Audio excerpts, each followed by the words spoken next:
E aí pessoal, tudo bom com vocês? Bem, hoje a gente vai começar o assunto de limite de funções. Vamos ver a definição, os primeiros exemplos, tá? E também um resultado simples, tá bom? Então, vamos nessa!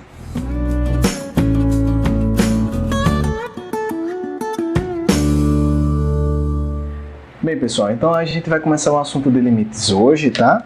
E a definição que a gente vê aqui é a definição que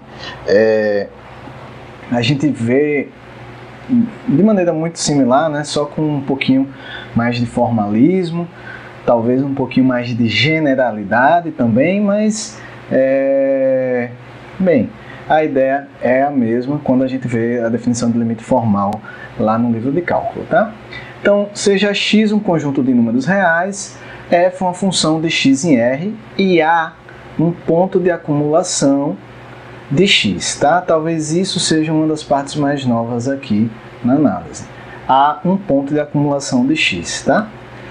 Dizemos que o limite de f de x quando x tende para A é um número real L, escrevendo, né, lim x tende para A, f de x igual a L, quando para todo epsilon existir um delta tal que, para x no domínio, se 0 é menor do que o módulo de x menos a, que é menor do que delta, isso deve implicar que o módulo de f de x menos L é menor do que epsilon, tá? Então, se para todo epsilon existir um delta tal que essa condição aqui é satisfeita, a gente diz que o limite de f de x quando x tende para A é esse número real L, tá? Então, a primeira coisa que eu queria enfatizar na nossa definição aqui é que para definir o limite quando x tende para A, eu preciso que o A seja um ponto de acumulação do domínio, tá? Não faz sentido definir limite sem o A ser um ponto de acumulação do domínio. Para a gente aqui é uma condição para definir limite quando x tende para A, ok? Outra coisa que eu queria enfatizar, pessoal, é que no livro de cálculo, não são todos, tá? Em alguns livros de cálculo, ele já considera que a f é definida em um intervalo aberto que contém A, exceto possivelmente em A. E nisso ele nem se preocupa tanto em dizer, olha, x no domínio. Aqui a gente sempre tem que se preocupar. Olha, seja x no domínio, aí sim, né? O módulo de x menos a está entre 0 e delta, deve implicar que o módulo de f de x menos L é menor do que epsilon, tá certo? Ok. Bem, eu queria já fazer algumas observações, tá? E alguns exemplos, tá bom? A primeira observação que eu queria falar para vocês, que, bem, eu acho que todos vocês já viram, mas é bom relembrar o que é que significa isso aqui, né? Módulo de x menos a menor do que delta, tá? Módulo de x menos a menor do que delta, de maneira mais... não é nem que seja menos formal, mas assim, em outras palavras, isso significa que a distância de x para A é menor do que delta. A distância de x para A é menor do que delta. Da mesma forma, dizer que o módulo de f de x menos L é menor do que epsilon, eu estou dizendo que a distância de f de x para L é menor do que esse epsilon, tá? E aí, dessa forma, né, de uma maneira um pouco mais informal, agora sim, de uma maneira um pouco mais informal, esse limite de f de x quando x tende para A ser igual a L, significa dizer que eu posso tornar os valores de f de x tão próximos, os valores de f de x tão próximos do L quanto eu quiser, bastando tornar os valores de x no domínio suficientemente próximos de A, mas eu não me interesso com o x igual a A. Eu não me interesso com x igual a A porque tem aquela partezinha aqui assim, olha, que a gente vai ver já já que essa condiçãozinha equivale ao x ser diferente de A. Então, dizer que o limite de f de x quando x tende para A é igual a L, significa dizer que eu posso tornar os valores de f de x tão próximos de L quanto eu quiser, bastando tornar os valores de x suficientemente próximos de A, x dentro do domínio, x diferente de A, tá? Bem, e aí só para eu trabalhar um pouquinho com essa inequação, porque a gente vai usar isso bastante, tá? Olha, por inequação modular, o módulo de um número é menor do que um delta positivo somente se esse camarada que está dentro do módulo está entre menos delta e delta. Então, módulo de x menos a é menor do que delta, isso equivale a dizer que menos delta é menor que x menos a, que é menor do que delta. Somando A de todos os lados, eu obtenho essa equivalência, que isso aqui equivale a A menos delta ser menor que x, menor que A mais delta, tá? Bem, por fim, isso equivale a dizer que x está no intervalo aberto A menos delta, A mais delta. Veja que realmente é a mesma ideia, né? A distância de x para A é menor do que delta e x está no intervalo centrado em A de raio delta. É equivalente, né? Claro que é a mesma coisa.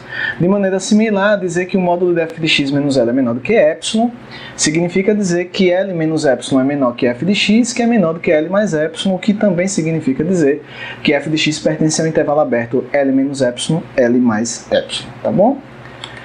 Bem, aí eu queria fazer o primeiro exemplo e vejam, eu prometo a vocês que depois, eu estou sorrindo porque eu vou provar que o limite, eu até botei f de x aqui, mas eu vou provar basicamente que o limite quando x tende para 2 de x ao quadrado é 4. Beleza? Só para dar um exemplo aí, né, de limites, tá? E aí eu vou ter que provar, né, dado um epsilon, existe um delta, que em geral é a parte que a gente tem que conjecturar esse delta, quem é esse delta que vai funcionar ali da minha definição e tal. E aqui no meu exemplo eu já estou dizendo, olha, o delta é esse, pá, e vou fazer as contas, tá? Não estou explicando de onde é que eu tirei esse delta. Nos livros de cálculo ele faz contas desse tipo, exemplos desse tipo, tá? Mas eu prometo a vocês que depois, quando eu vou fazer alguns exercícios em relação a esse limite pela definição, que eu digo depois que a gente terminasse o conteúdo, os teoremas, né? E aí eu faço alguns exercícios desses limites pela definição, que são exercícios que a gente vê em livro de cálculo também, mas que eu acho interessante da gente fazer aqui em análise, tá? Beleza? Eu só estou rindo porque eu estou dizendo, olha, tome delta igual a tanto e né, ele sai, né, de uma maneira meio mágica, ele surge aqui, tá? Bem, então eu vou provar que o limite de x ao quadrado quando x tende para 2 é igual a 4, tá certo, pessoal? Bem, então vamos lá provar isso. Então, dado um epsilon arbitrário, é arbitrário porque na definição é para todo epsilon. Então, dado um epsilon arbitrário, eu vou tomar o delta igual ao mínimo, tá? O delta é tão pequeno quanto eu queira. Então, eu vou tomar o delta, o menor desses dois números, 1 e epsilon sobre 5. Né? Bem, a gente sabe que geralmente o que a gente quer é epsilon muito pequenininho, né? Mas ainda assim, esse é o jeito que a gente faz para provar tudo bem tintim por tintim. Então, se epsilon sobre 5 for maior do que 1, eu vou tomar delta menor. Vou tomar delta igual a 1, tá certo? Se epsilon sobre 5 for menor do que 1, então o delta é igual a epsilon sobre 5. De qualquer forma, o delta é o menor entre esses dois números, 1 e epsilon sobre 5. Bem, o domínio dessa função é R, né? O domínio dessa função é R. Por isso que eu escrevi aqui, ó, para x em R, né? Se o domínio fosse alguma coisa mais restrita, eu ia dizer, ó, para x em x. Bem, eu vou mostrar aqui, eu vou provar que se 0 é menor do que, porque, olha, eu quero mostrar que o limite de f de x quando x tende para 2 é igual a 4. Então, eu vou provar que se o 0 é menor que o módulo de x menos 2 é menor do que delta, eu tenho que provar no final de tudo que x ao quadrado menos 4 é menor do que epsilon, tá? Eu tenho que chegar, isso aqui é onde eu estou mirando, tá, pessoal?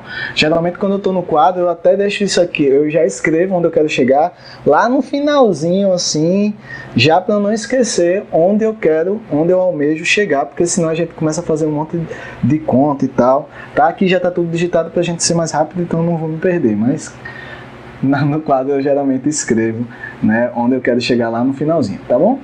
Então, beleza, olha, preste atenção. Dizer que o módulo de x menos 2 é menor do que delta, sabendo que o delta é menor do que esses dois camaradas, significa que o módulo de x menos 2 é menor do que esses dois números, do que epsilon sobre 5 e é menor do que 1.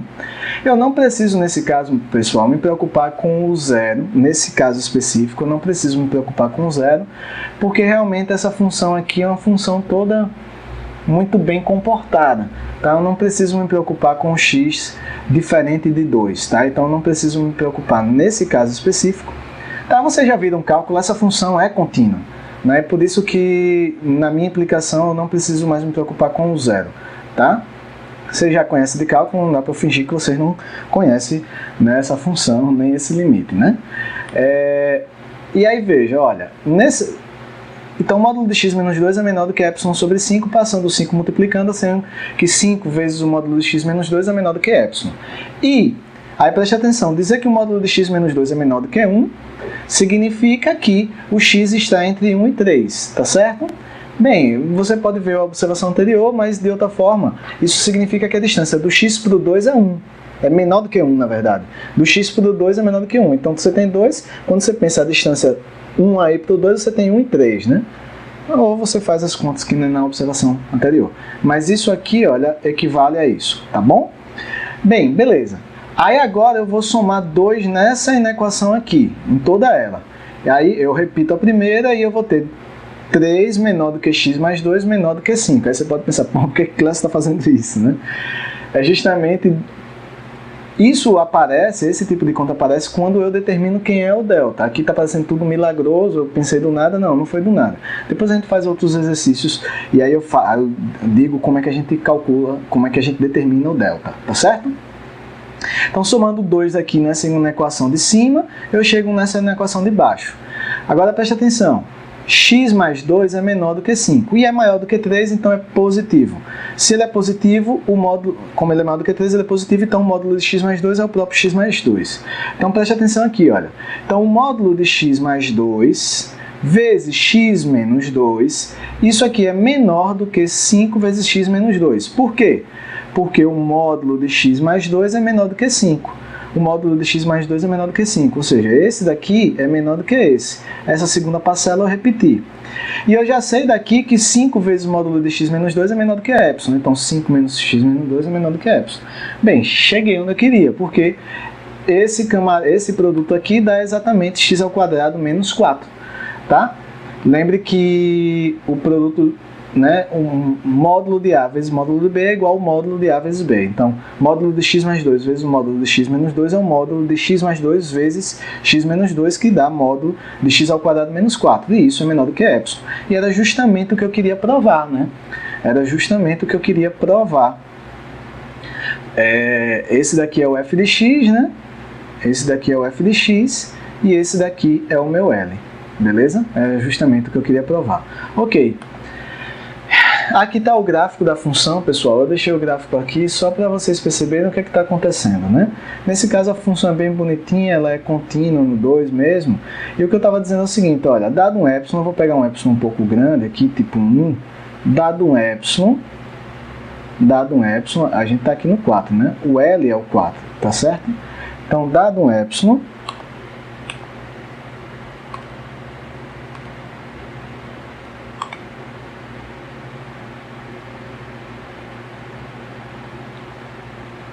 o L é igual a 4, tá? Então, dado um epsilon aqui qualquer, eu peguei aqui o epsilon 1 só para ficar mais fácil de desenhar, tá, pessoal?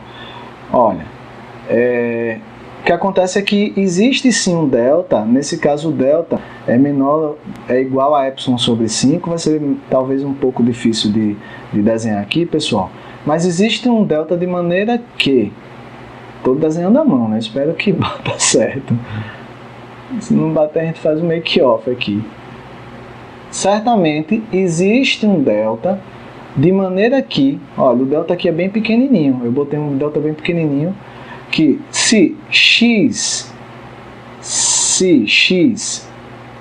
está aqui, né, nesse intervalo, deve implicar que o y, né, que é o f de x, então f de x está nesse intervalo. Meu desenho ficou meio feio, né?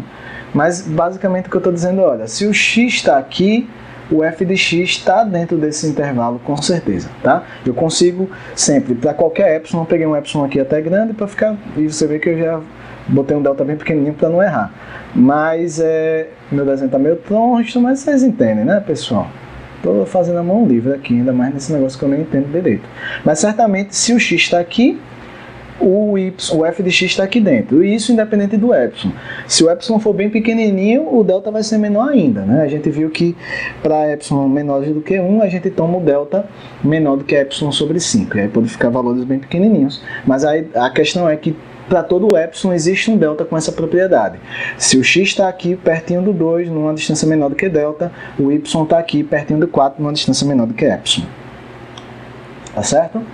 Bem, a outra observação foi que, na verdade, eu já falei, talvez eu até poderia ter colocado ela antes, é que isso aqui, olha, o módulo de x menos a ser maior do que zero significa, é a mesma, bem, o módulo de x é sempre, o módulo de qualquer número é sempre maior ou igual a zero. Dizer que ele é maior do que zero, basicamente eu estou dizendo que ele é diferente de zero. E o módulo de alguém ser diferente de zero significa que esse alguém é diferente de zero. Então dizer que o módulo de x menos a é diferente de zero equivale a dizer que o x menos a é diferente de zero. Isso aqui equivale a dizer que o x menos a é diferente de zero, que por sua vez equivale a dizer que x é diferente de a. Então, por que essa observação é importante, tá? É porque, pessoal, para eu definir o limite de f de x quando x tende para a minha condição é que o a seja ponto de acumulação do conjunto. Eu não pedi do domínio. Eu não pedi que o a pertencesse ao domínio. A gente sabe, a gente já fez outros exemplos e tudo, que de pontos de acumulação que não estão no domínio, tá? Isso é muito comum de acontecer. Então, para definir o limite de f de x quando x tende para a, eu não preciso que o a esteja no domínio da função. Eu não preciso que f de a esteja definido. Eu não preciso, inclusive, né, que o f de a seja igual a L. Na verdade, eu não preciso nem que f esteja definido em A, quem dirá se eu vou precisar que o f de A seja igual a L. Tá? Então, para definir o limite quando f de x quando x tende para A, não me interessa de forma alguma o valor de f em A. Inclusive, f pode não estar definida em A, tá certo? Então, f de A pode não estar definido, né? E aí eu só me preocupo com pontos de x próximos de A, mas diferentes de A. Tá certo, pessoal? E aí, pessoal, a gente agora vai ver um exemplo para observar melhor o que estava acontecendo ali naquela definição, que eu disse que a f nem precisava estar definida no ponto A para eu definir o limite de f quando x tende para A, bastando A ser um ponto de acumulação do domínio. Então, por exemplo, aqui eu estou pegando x igual a r menos o 2. Tá? Eu estou definindo a função f de x em r, definida por f de x igual a x ao quadrado menos 4 sobre x menos 2. Claro que x não poderia ser 2 nessa expressão, porque senão você iria dividir por zero, e é óbvio que todos os meus alunos sabem que é um risco muito grande dividir por zero numa prova, certo? Não é difícil verificar, né, que o 2... não é difícil verificar que, na verdade, f de x igual a essa expressão aqui é igual a x mais 2, tá? É igual a x mais 2. Essa expressão aqui é igual a x mais 2. Só lembrando que, claro, né, lá em cálculo, que a gente não deixa formalizado, explícito quem é o domínio e tal, a gente tem que ter cuidado quando a gente cancela, só por uma questão que lá a gente não deixa explícito o domínio. Aqui eu estou dizendo que o domínio é x diferente de 2, tá? Então essa expressão aqui sim é igual a essa, claramente, para todo x diferente de 2, porque aqui não pode assumir x igual a 2, tá certo? Outra coisa que não é difícil provar é que o 2 é ponto de acumulação desse conjunto x, né? Claro, o x é todo R, exceto o 2. O 2, com certeza, é ponto de acumulação desse conjunto x. Mesmo a f não estando definida no ponto 2, a gente pode provar, tá? Eu não vou fazer aqui agora, mas a gente pode provar que o limite de f de x quando x tende para 2, que é igual ao limite de x mais 2 quando x tende para 2, essa igualdade é tranquila porque essa expressão é igual a essa, né? Essa expressão é igual a essa. Então, na verdade, f de x é igual a x mais 2, né? Então, o limite de f de x quando x tende para 2 é igual ao limite de x mais 2 quando x tende para 2. E aí a gente pode provar, a gente vai provar, na verdade, depois, que todo polinômio, se você tem uma função polinomial, né, e você faz x tender para determinado ponto, numa função polinomial é só substituir, né? Então, se eu substituo aqui x igual a 2, eu chego no 4, tá? Se vocês quiserem provar com épsilons e deltas, né, então aqui vocês têm que fazer o seguinte, né, dado épsilon positivo, nesse caso específico, você pode tomar o delta igual a epsilon que vai funcionar, tá certo? Se não funcionar, vocês deixam aí no comentário, mas vai funcionar, tá certo? E o gráfico dessa função, pessoal, é assim, olha. Bem, essa função, pessoal, se você olhar, quando você bota assim, y igual a x mais 2, isso aqui, né, se você pensasse com x em R, você teria uma função afim que o gráfico dela seria uma reta. A diferença da função afim para essa função aqui é porque ela não está definida no 2, né? Então por isso que eu botei essa bolinha aberta aqui, tá vendo? Por isso que eu botei essa bolinha aberta. Então, claro, né, quando o x se aproxima do 2, vou botar de outra cor, de verde, né? Veja, dado um epsilon aqui perto, nesse caso eu disse que o delta pode ser igual a epsilon e com certeza vai funcionar. Eu consigo um delta aqui de maneira que se o x estiver aqui, né, no gráfico vai estar mais ou menos por aqui e com certeza o f de x vai estar aqui. Isso para todo epsilon eu consigo esse delta. Nesse caso o delta é igual ao próprio epsilon, tá certo? Mas o que eu queria dizer era que mesmo a função f, essa função que era f de x, né? Mesmo f de x não estando definida no 2, eu consigo sim calcular o limite quando x tende para 2, quando x tende para 2,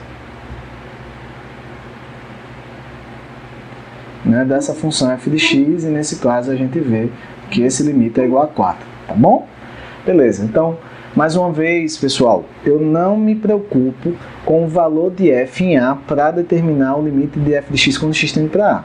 O A pode até não estar no domínio da função, basta ele ser ponto de acumulação do domínio, tá bom? Ok. E agora, para terminar a aula, pessoal, eu queria fazer esse resultado, que é simples, e a ideia geométrica também é importante e também é simples, tá bom? Olha, vamos lá. Esse resultado diz o seguinte, sejam f e g duas funções definidas no mesmo domínio x e que cheguem em R, tá? E há um ponto de acumulação desse domínio x, certo? E suponha que o limite de f de x quando x tende para A existe e é um valor L, e que o limite de g de x quando x tende para A existe e é um valor N. Se esse L, que é o limite de f de x, é menor do que o N, que é o limite de g de x quando x tende para A, então existe um delta positivo, tal que a função f é menor do que a função g para todo x no domínio, com a distância tal que o módulo de x menos a é menor do que delta e maior do que zero. Beleza? Né? Então, o que eu estou dizendo é o seguinte, olha, se o limite da f de x quando x tende para A é menor do que o limite da g de x quando o x tende para A, então, pertinho do A, não me importa o A, exceto possivelmente no A, mas pertinho do A, a função f ela é menor do que a g, tá? Já uma observação, pessoal, que está na nota de aula, que eu não botei aqui, mas eu não poderia trocar, eu não poderia trocar menor igual aqui e ter menor igual aqui, até porque se eu tivesse uma igualdade dos dois limites, como é que você vai saber se alguma está por cima ou por baixo da outra? Se tivesse uma igualdade, não daria para... né? Então, essa coisa só vale com o menor, tá? Não dá para generalizar para o menor igual, tá? Então, eu espero que vocês tenham entendido o enunciado. Como é que eu demonstro isso, tá? Eu vou fazer uma ideia geométrica, tá, pessoal? Não demonstra nada, beleza? Não demonstra nada, mas é importante só para entender. E, claro, numa ideia geométrica, eu vou fazer aqui os gráficos como se fosse tipo meio que contínuo mesmo, tá? Isso aqui é para eu ter uma ideia do que acontece. Vamos botar aqui que o L e eu tenho o N aqui. E eu tenho o A aqui, beleza? Eu teria um camarada chegando por aqui, o outro está chegando por aqui. Vou botar a bolinha fechada, pode ser aberta, né?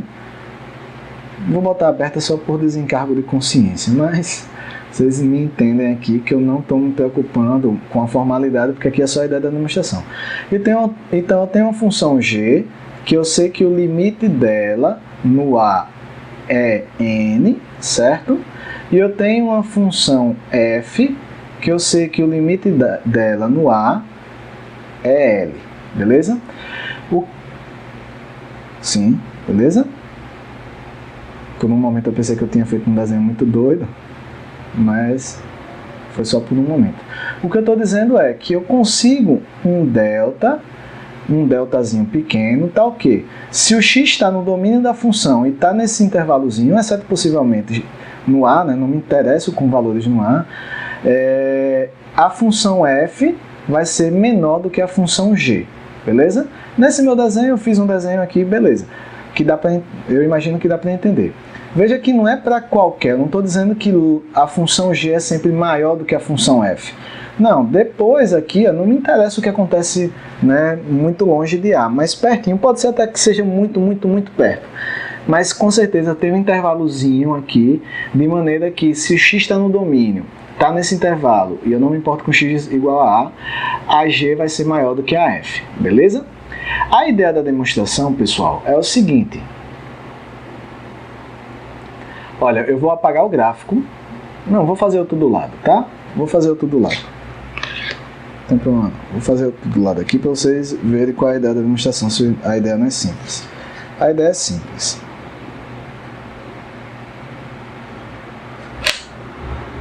Então, olha, vou botar aqui A, L e N, beleza?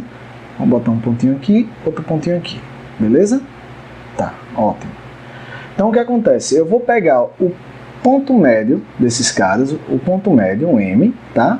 O ponto médio a gente sabe calcular, né? É o maior, o ponto médio é o maior, mas é a soma dos dois dividido por 2. Me deu um branco aqui agora, bicho. Que engraçado.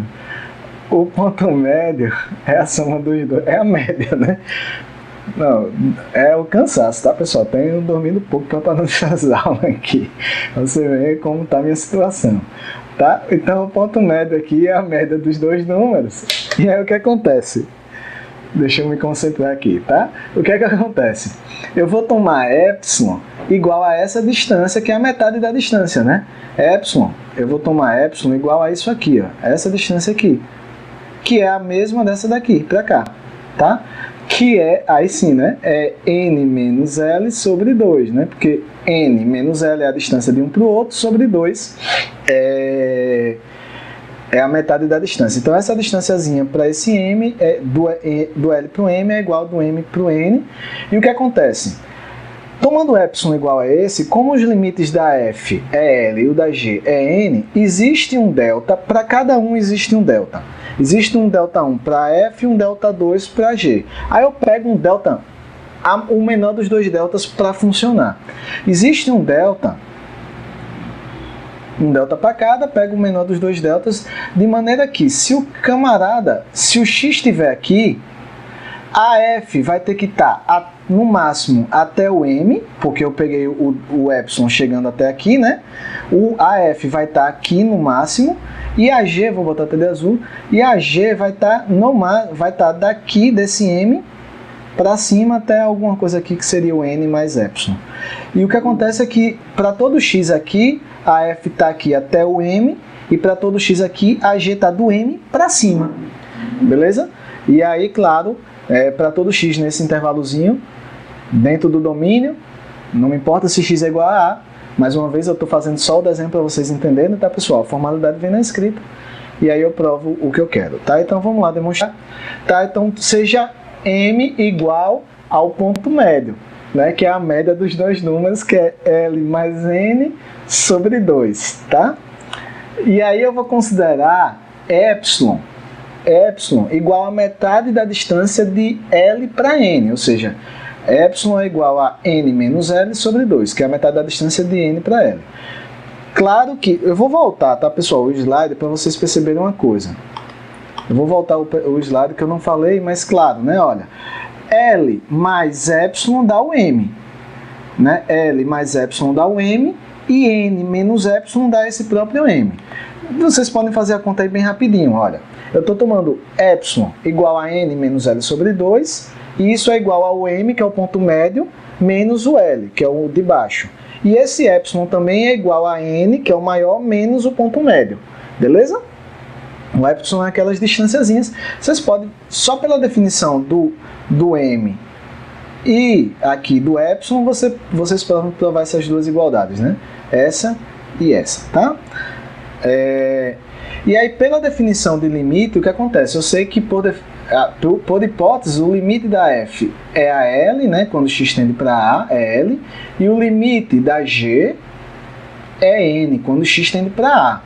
Então, tomando epsilon igual a esse valor é positivo, né?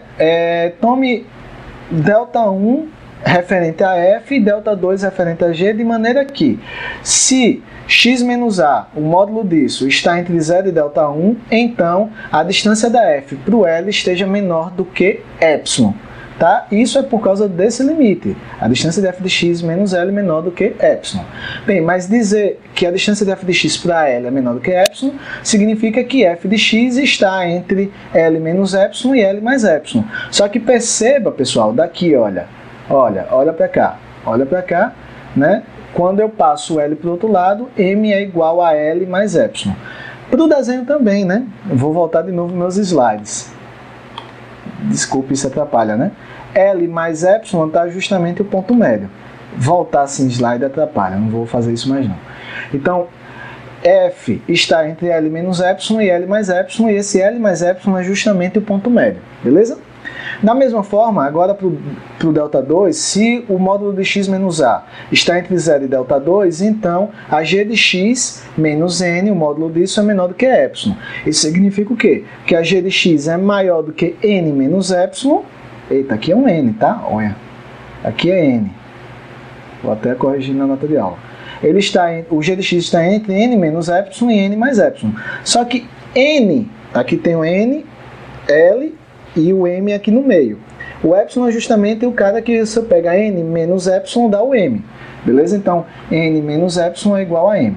Aí eu deixei até em azul aqui, pessoal. Olha, se eu tomo agora delta igual ao menor dos dois caras, quando eu pegar 0 menor do que o módulo de x menos a menor do que delta, deve acontecer isso daqui, porque veja, o delta é menor desses dois deltas. Então, se o módulo de x menos a é menor do que delta, isso acontece e isso acontece.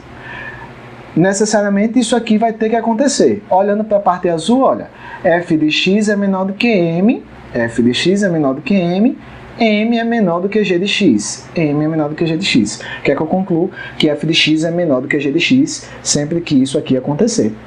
Que era o que eu queria demonstrar, e só repetindo, né, se o limite da f, quando x tende para A, é menor do que o limite da g, quando x também tende para A, tem um intervalozinho pequenininho, tem um deltazinho pequenininho, tal que se o x estiver no domínio e estiver nesse intervalozinho perto de A, exceto possivelmente no A f é menor do que a g. Aí, tá certo, pessoal?